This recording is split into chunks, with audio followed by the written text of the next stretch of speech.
जी अस्सलाम वालेकुम डॉक्टर साहब। वालेकुम अस्सलाम। अपना तारुफ करवाइएगा छोटा सा। जी डॉक्टर साहब, वसीम अली। एक तारुफ तो सर एक छोटी सी डिटेल अगर बता दूं।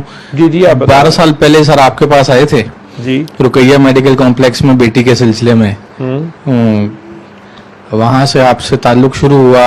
पहली दुआ भी आप ही ने कराई थी, तो आप हमारे उस्ताद भी हैं, मोहतरम भी हैं। वो सिलसिला तो ठीक हो गया, बेटी ठीक हो गई। एक प्रॉब्लम था उसको टाइफाइड का, जो डायग्नोज नहीं हो रहा था। आपके पास डॉक्टरी सिलसिले में आए और अल्हम्दुलिल्लाह इस सिलसिले के साथ अटैच हो गए। चलता रहा सिलसिला अल्हम्दुलिल्लाह। पिछले साल मैं हॉस्पिटलाइज हुआ और डायलिसिस पे नौबत आ गई। व्हील चेयर पे था, हॉस्पिटलाइज रहा, डायलिसिस होते रहे। ऑटो इम्यून डिजीज डायग्नोज हुआ। वोकल कॉल पैरालिसिस हो गया, आवाज़ बंद हो गई। आपसे रब्ता किया मिसेज ने, आपने सूरह रहमान बताई, हॉस्पिटल में ही स्टार्ट की।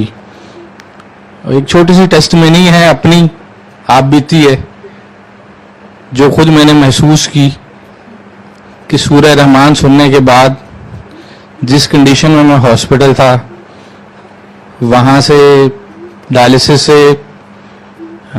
रिकवर हुआ। ऑटो इम्यून डिजीज चल रहा है, कोई ऐसी बात नहीं अल्हम्दुलिल्लाह। जहाँ इतना रिकवर हो गया, जहाँ आवाज़ नहीं निकल रही थी, आपके पास यहाँ पे आया था फरवरी में।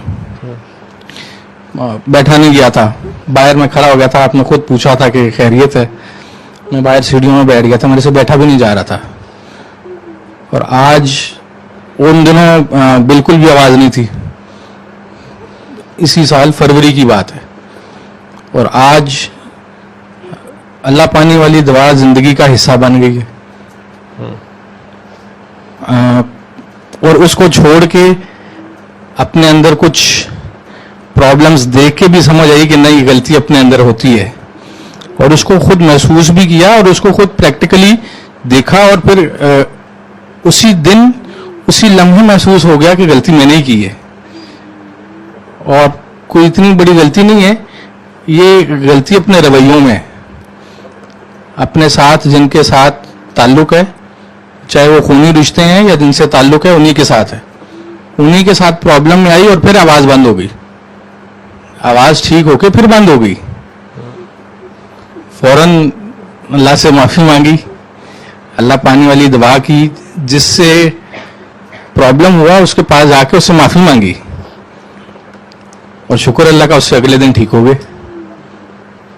और उसके बाद ये महसूस हो गया कि गलती अपने अंदर होती है, जिसका इफेक्ट अपने पे भी पड़ता है और अपने साथ मुंसलिक लोगों पे भी पड़ता है।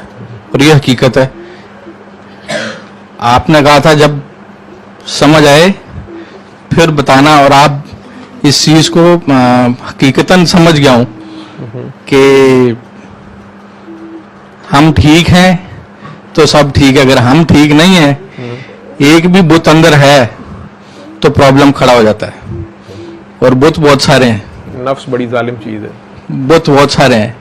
नफ्स ने शैतान जैसे शातिर बंदे को, इबादत गुजार, परहेजगार, जिनको नफ्स ने हरा दिया था, नफ्स ने फंसा दिया। बिल्कुल ऐसे भी आप वो जो 5 फरिश्तों की बातें बता रहे थे, और वो जब मैं सुन रहा था तो वो मुझे वो रिकॉल हो रही थी चीज़ें। हाँ, तो मेरे लिए वो सारा रिकॉल हो रहा था। और जब आपने दुआ कराई तो आज तो कंट्रोल नहीं हो रहा था। आज समझ नहीं आ रही थी। कोई नहीं।